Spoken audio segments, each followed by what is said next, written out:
तैयार हो गई दिल्ली के रण के लिए बीजेपी उम्मीदवारों की लिस्ट। आपके सामने उतारेगी बीजेपी सबसे मजबूत उम्मीदवार। आपके प्लान का बीजेपी ने ढूंढ लिया तोड़। बीजेपी किस नेता को कहां से देगी टिकट, हो गया खुलासा। नमस्कार दोस्तों, मेरा नाम है राज के वर्मा और आप देख रहे हैं रिपोर्टर जी। अगर आपने रिपोर्टर जी चैनल को अभी तक सब्सक्राइब नहीं किया तो सबसे पहले चैनल को सब्सक्राइब जरूर करें, लाइक और कमेंट्स करना बिल्कुल ना भूलें। विधानसभा चुनाव में 70 में से 31 उम्मीदवारों की घोषणा कर आम आदमी पार्टी ने बीजेपी पर दबाव बढ़ा दिया है। बीजेपी भी इस महीने के अंत तक पहली लिस्ट जारी करने की तैयारी कर रही है। चुनाव मैदान में दांव आजमाने के लिए बीजेपी से कई बड़े नेता दावेदारी कर रहे हैं। इसमें प्रदेश अध्यक्ष वीरेंद्र सचदेवा, पूर्व प्रदेश अध्यक्ष सतीश उपाध्याय, विजय गोयल, मीनाक्षी लेखी, प्रवेश वर्मा, रमेश विधोड़ी शामिल हैं। जिन पूर्व सांसदों को पिछले लोकसभा चुनाव में टिकट नहीं मिला था वो भी मैदान में उतरने के लिए पुख्ता दावेदारी पेश कर रहे हैं। पार्टी सूत्रों के अनुसार इस बार उनको ही चुनाव मैदान में उतारने के संकेत दिए गए हैं जो सीट पक्की निकाल सकते हैं। इसलिए प्रदेश पदाधिकारियों से लेकर पूर्व सांसद टिकट की दौड़ में शामिल हैं। सूत्रों का कहना है कि प्रदेश अध्यक्ष वीरेंद्र सचदेवा ने पटवर्धनगंज और कस्तूरबा नगर विधानसभा को अपनी पसंद बताया है। इसमें से कस्तूरबा नगर से उनके चुनाव लड़ने की बात कही जा रही है। वेस्ट दिल्ली से 2 बार सांसद रहे प्रवेश वर्मा को उन्हीं के लोकसभा में 4 विधानसभाओं में से किसी एक में चुनाव लड़ने का ऑफर पार्टी ने दिया था, लेकिन उन्होंने दिलचस्पी नहीं दिखाई।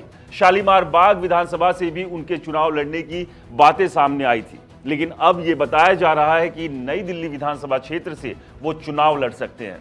पिछले कुछ समय से वो इस क्षेत्र के बीजेपी कार्यकर्ताओं के साथ बैठक भी कर रहे हैं। पूर्व सांसद मीनाक्षी लेखी लाजपत नगर से और रमेश विधोड़ी कालकाजी विधानसभा से दाव आजमाने के लिए तैयार है। उन्हें तुगलकाबाद विधानसभा से भी दावेदार बताया जा रहा है। बिजवासन से सत्यप्रकाश राणा के नाम पर भी चर्चा चल रही है। सत्यप्रकाश राणा ने पिछला चुनाव भी इसी सीट से लड़ा था और सबसे कम 700 वोटों के अंतर से चुनाव हार गए थे। यहां से पहले आम आदमी पार्टी से बीजेपी में आए कैलाश गहलोत के नाम पर चर्चा हुई थी, लेकिन अब यह बताया जा रहा है कि वह अपने विधानसभा से ही चुनाव लड़ेंगे। पूर्व केंद्रीय मंत्री डॉक्टर हर्षवर्धन को पूर्वी दिल्ली के कृष्णा नगर सीट से दावेदार बताया जा रहा है, लेकिन अरविंद सिंह लवली के मैदान में उतरने के बाद गणित बदल गया है। पूर्व केंद्रीय मंत्री और दिल्ली के पूर्व मंत्री सत्येंद्र जैन को टक्कर देने के लिए शकूर बस्ती से मैदान में उतार सकते हैं। पूर्व केंद्रीय मंत्री विजय गोयल भी चुनाव की तैयारियों में जुटे हैं। उन्हें मॉडल टाउन से दावेदार बताया जा रहा है। इस सीट से प्रदेश पदाधिकारी अशोक गोयल दवरा भी दावेदारी पेश कर रहे हैं। जनकपुरी सीट से आशीष सूद और पूर्व मेयर नरेंद्र चावला दावेदारी पेश कर रहे हैं। प्रोफाइल, व्यक्तिगत छवि और जनाधार के अनुसार इन दोनों में से ही किसी को यहां से टिकट मिल सकता है। पूर्व प्रदेश अध्यक्ष और एनडीसीएमसी उपाध्यक्ष रहे सतीश उपाध्याय ने मालवीय नगर से अपनी दावेदारी पेश की है। पालम विधानसभा से कुलदीप सोलंकी और धीरज प्रधान दावेदारी पेश कर रहे हैं। इन दोनों में से ही किसी को पार्टी टिकट दे सकती है।